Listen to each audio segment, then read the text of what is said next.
नमस्कार दोस्तों, आज हम टॉपिक लेके आए हैं अम्ल, क्षार व लवण, एसिड, बेस एंड साल्ट।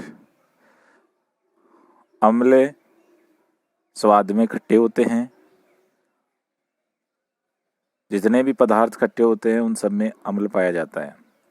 अम्ल नीले लिटमस पत्र को लाल कर देते हैं और अम्ल जलीय विलयन में हाइड्रोजन आयन देते हैं।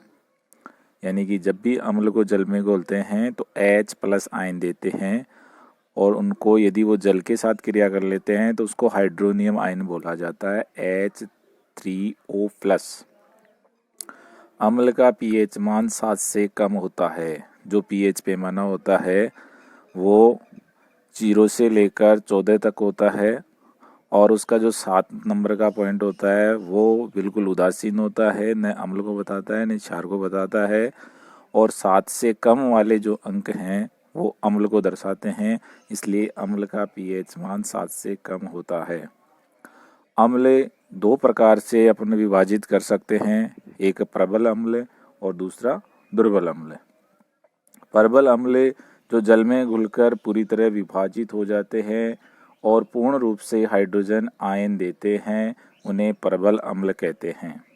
या ऐसे कहें कि अम्ल जल या किसी अन्य विलायक में पूरी तरह से घुलकर बड़ी संख्या में हाइड्रोजन आयन तथा प्रोटॉन देते हैं, प्रबल अम्ल कहलाते हैं। और प्रबल अम्ल विद्युत के सुचालक होते हैं। यानी कि अम्ल में जब विद्युत धारा प्रवाहित की जाती है तो उसमें से विद्युत धारा प्रवाहित हो जाती है। प्रबल अम्ल की प्रतिक्रिया दर तीव्र होती है तथा प्रबल अम्ल का pH मान कम होता है। अम्ल का pH मान 7 से कम होता है लेकिन प्रबल अम्ल का मान बहुत कम होता है। इसका मतलब 0 से 3 मान सकते हैं अपन। जिनका pH मान 0 से 3 होता है उनको प्रबल अम्ल मान सकते हैं। इसके उदाहरण हैं हाइड्रोक्लोरिक अम्ल HCl, सल्फ्यूरिक अम्ल H2SO4, नाइट्रिक अम्ल HNO3। तो ये प्रबल अम्ल हैं सारे। अब है दुर्बल अम्ल। ऐसे अम्ल जो जल में पूरी तरह नहीं घुलते हैं, उनका कुछ ही भाग जल में घुलता है और बहुत कम संख्या में हाइड्रोजन आयन देते हैं, दुर्बल अम्ल कहलाते हैं। या ऐसे कहें कि अम्ल जो जल या किसी अन्य विलायक में अपना कुछ ही भाग विभाजित करते हैं तथा बहुत कम संख्या में हाइड्रोजन आयन तथा प्रोटॉन प्रदान करते हैं, दुर्बल अम्ल कहलाते हैं। दुर्बल अम्ल में विद्युत का चालन कम होता है। विद्युत का सुचालक होता है लेकिन उसमें से विद्युत धारा कम प्रभावित होती है। इनकी प्रतिक्रिया दर धीमी होती है और दुर्बल अम्ल का pH मान अधिक होता है। ये कम लिखा गया है, सॉरी। दुर्बल अम्ल का pH मान कम होता है, यानी कि 3 से लेकर 7 तक हो सकता है। 7 नहीं होगा, 7 पे तो उदासीन हो जाता है। इसके उदाहरण हैं एसिटिक अम्ल, कार्बोनिक अम्ल और ऑक्जेलिक अम्ल। अम्ल के स्रोत, अपने को अम्ल कहाँ कहाँ से मिल सकता है? सल्फ्यूरिक अम्ल मिलता है हरा कसीस से। इससे मिलता है हरा कसीस से। एसिटिक अम्ल मिलता है सिरका और अचार में। टार्ट्रिक अम्ल मिलता है अंगूर और इमली में। साइट्रिक अम्ल मिलता है नींबू और संतरा में। लैक्टिक अम्ल मिलता है दूध और दही में। जब दूध थोड़ा खट्टा हो जाता है तो उसमें लैक्टिक अम्ल होने के कारण ही वो खट्टा होता है। दही में लैक्टिक अम्ल की मात्रा बहुत ज़्यादा बढ़ जाती है, इसलिए बहुत खट्टा हो जाता है। बेंजोइक अम्ल पाया जाता है घास और पत्ते में। फार्मिक अम्ल पाया जाता है चींटी, बिच्छू और मधुमक्खी का जो डंक होता है उसमें फार्मिक अम्ल पाया जाता है।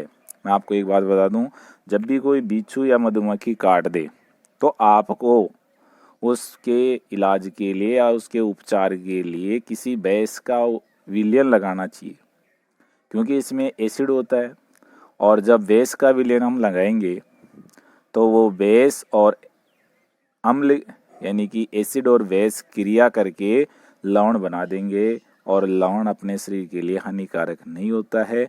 अम्ल जब शरीर में जाता है तो नुकसान करता है, इसलिए अपने को कोई भी मधुमक्खी या बिच्छू काट दे या तो उसके इलाज के लिए, उसके उपचार के लिए अपने को क्षारीय विलयन का उपयोग करना चाहिए। ऑक्जेलिक अम्ल पाया जाता है टमाटर में। अब है विभिन्न अम्लों के रासायनिक नाम, उनका सूत्र क्या होता है। हाइड्रोक्लोरिक अम्ल का सूत्र होता है HCl।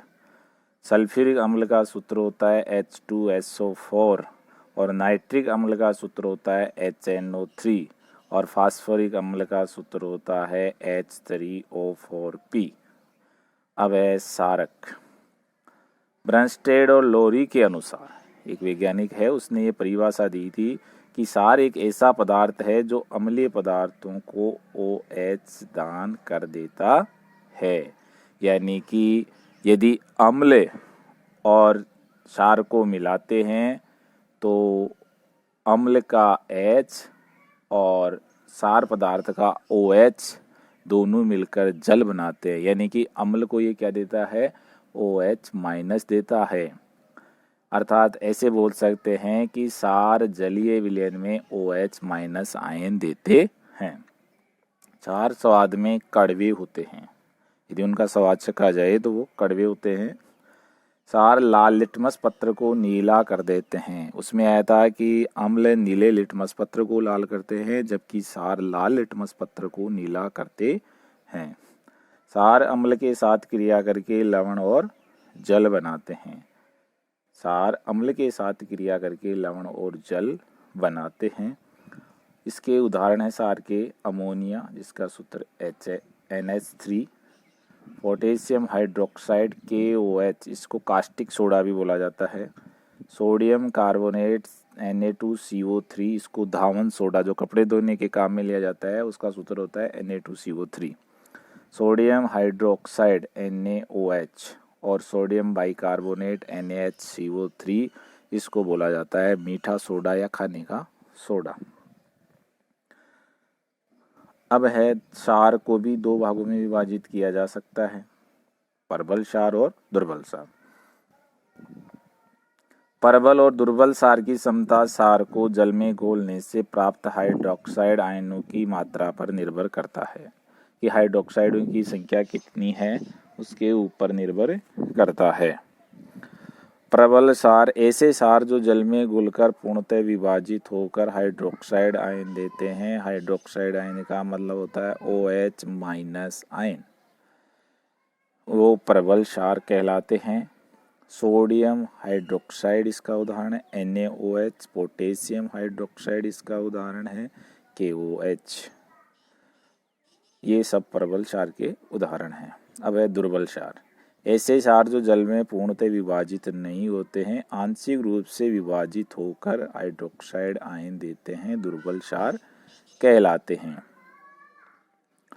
इसके उदाहरण हैं मैग्नीशियम हाइड्रोक्साइड MgOH का होल ट्वाइस, OH का whole twice. Ammonium hydroxide NH4OH, ये दुर्बल क्षार के उदाहरण हैं। क्षार के उपयोग, क्षार को किस किस में उपयोग किया जाता है। अमोनियम हाइड्रोक्साइड NH4OH कपड़ों पर लगे ग्रीज के दाग धब्बे हटाने में काम आता है। यदि किसी कपड़ों के ऊपर ग्रीज लग गया हो, तेलीय पदार्थों के धब्बे लग गए हो, तो उनको साफ करने के लिए अमोनियम हाइड्रोक्साइड का उपयोग किया जाता है। दूसरा उपयोग है मैग्नीशियम हाइड्रोक्साइड MgOH का होल ट्वाइस का उपयोग एंटासिड के रूप में किया जाता है।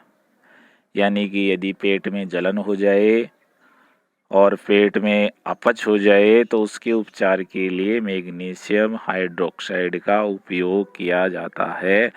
ये होता है मिल्क ऑफ मैग्नीशिया। पेट में जब अम्ल की मात्रा बन जाती है ज़्यादा, अपना जो आमाशय होता है उसमें अम्ल बनता है और उसमें आवश्यकता से अधिक अम्ल बन जाता है तो पेट में जलन शुरू हो जाती है।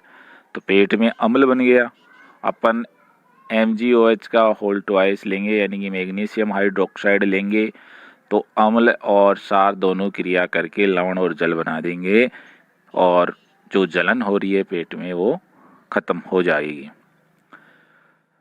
सोडियम कार्बोनेट धावन सोडा का उपयोग कपड़े धोने के साबुन बनाने के लिए और खारे पानी को मीठे पानी में बदलने के लिए किया जाता है। कैल्शियम हाइड्रोक्साइड, इसका उपयोग ब्लीचिंग पाउडर बनाने में किया जाता है और फैक्ट्रियों और बिजली संयंत्रों से निकलने वाले सल्फर डाइऑक्साइड को स्वच्छ करने के लिए भी इसका उपयोग किया जाता है। सोडियम हाइड्रोजन कार्बोनेट या सोडियम बाइकार्बोनेट, जिसे खाने का सोडा भी बोल सकते हैं, का उपयोग खाने में बेकिंग सोडा के रूप में किया जाता है। अब है लवण। अम्ल व क्षार की जो उदासीनीकरण अभिक्रिया होती है उसके दौरान लवण का निर्माण होता है और उसके साथ में जल भी बनता है, यानी कि अम्ल प्लस क्षार क्रिया करके लवण और जल बनाते हैं। हम लवण को भी 3 भागों में विभाजित कर सकते हैं, किसके आधार पर कि अम्ल किस प्रकार का उपयोग किया जा रहा है, क्षार किस प्रकार का उपयोग किया जा रहा है, तो लवण कैसा बनेगा। लवणों के प्रकार, पहला होता है उदासीन लवण। जब प्रबल अम्ल और प्रबल क्षार क्रिया करते हैं और उसके दौरान जो लवण बनते हैं उन्हें उदासीन लवण कहते हैं। या फिर ऐसे ही बोल सकते हैं कि दुर्बल क्षार और दुर्बल अम्ल जब क्रिया करते हैं तब भी उदासीन लवण का ही निर्माण होता है और उनके पीएच का मान 7 होता है। जो भी लवण जिसके पीएच का मान 7 होता है वो उदासीन लवण कहलाते हैं। प्रबल अम्ल प्लस प्रबल क्षार से बनेगा उदासीन लवण प्लस जल, या ऐसे भी लिख सकते हैं इसको, दुर्बल अम्ल प्लस दुर्बल क्षार से उदासीन लवण प्लस जल। अब है अम्लीय लवण। प्रबल अम्ल व दुर्बल क्षार से मिलकर बने लवण अम्लीय लवण कहलाते हैं और इनके पीएच का मान 7 से कम होता है। प्रबल अम्ल काम में ले रहे हैं, दुर्बल क्षार काम में ले रहे हैं, तो प्रबल अम्ल तो पूर्ण रूप से विभाजित हो जाएगा और हाइड्रोजन आयनों की संख्या ज़्यादा बन जाएगी। और दुर्बल क्षार काम में ले रहे हैं तो ये पूर्ण रूप से विभाजित नहीं होगा और हाइड्रोक्साइड आयनों का निर्माण कम होगा। तो जितने हाइड्रोक्साइड आयन हैं उनसे हाइड्रोजन आयन क्रिया करके जल बना लेंगे, लेकिन जो ज़्यादा हाइड्रोजन आयन बच गए उस हाइड्रोजन आयन के कारण उस विलयन का मान अम्लीय हो जाएगा। उस विलयन का जो मान है वो क्या हो जाएगा, अम्लीय हो जाएगा और पीएच का मान 7 से कम हो जाएगा। इसका उदाहरण है प्रबल अम्ल प्लस दुर्बल क्षार से बनता है अम्लीय लवण प्लस जल। इसका उदाहरण है 2HCl प्लस CaOH का whole twice CaCl2 plus 2H2O। अब है क्षारीय लवण। दुर्बल अम्ल और प्रबल क्षार मिलकर क्षारीय लवण का निर्माण करते हैं जिनके पीएच का मान 7 से अधिक होता है। दुर्बल अम्ल ले रहे हैं तो हाइड्रोजन आयनों की संख्या कम बनेगी। प्रबल क्षार काम में ले रहे हैं तो हाइड्रोक्साइड आयनों की संख्या ज़्यादा बनेगी। तो हाइड्रोक्साइड आयन की संख्या ज़्यादा होने के कारण उस विलयन में क्षारीय गुण आ जाएगा और पीएच का मान 7 से अधिक हो जाएगा। दुर्बल अम्ल प्लस प्रबल क्षार से बनेगा क्षारीय लवण प्लस जल CH3COOH, इसका नाम होता है एसिटिक अम्ल। NaOH sodium hydroxide, caustic